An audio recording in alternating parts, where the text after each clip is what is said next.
সরকারি ব্যবস্থাপনায় বিনা খরচে প্রবাসী বাংলাদেশিদের মরদেহ দেশে পাঠাতে সব রকম ব্যবস্থা করবে সরকার। বাহরাইন সফরে গিয়ে প্রবাসীদের এই আশ্বাস দিয়েছেন প্রবাসী কল্যাণ ও বৈদেশিক কর্মসংস্থান মন্ত্রী ইমরান আহমদ। শুক্রবার রাজধানী মানামা রেডিসন ব্লু হোটেলে প্রবাসীদের সাথে মতবিনিময় সভায় অংশ নেন মন্ত্রী। বলেন, কোনো বাংলাদেশি মারা গেলে দূতাবাসের মাধ্যমে দ্রুত মরদেহ দেশে পাঠানোর ব্যবস্থা করা হবে। বাহরাইনে প্রবাসীদের বৈধ পথে রেমিটেন্স পাঠানোর আহ্বান জানিয়েছেন তিনি। বলেন, বৈধ পথে রেমিটেন্স পাঠালে মিলবে ৫% প্রণোদনা। মতবিনিময় সভায় সভাপতিত্ব করেন দূতাবাসের charge d' affaires A K M. Mohiuddin Kayes এবং পরিচালনা করেন শ্রম সচিব মাহফুজুর রহমান।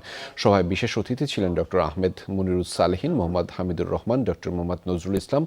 আরও উপস্থিত ছিলেন ইলিয়াসুর রহমান, মোহাম্মদ তাসির উদ্দিন সহ দূতাবাসের কর্মকর্তা কর্মচারী, সাংবাদিক এবং বাংলাদেশ কমিউনিটির নেতারা।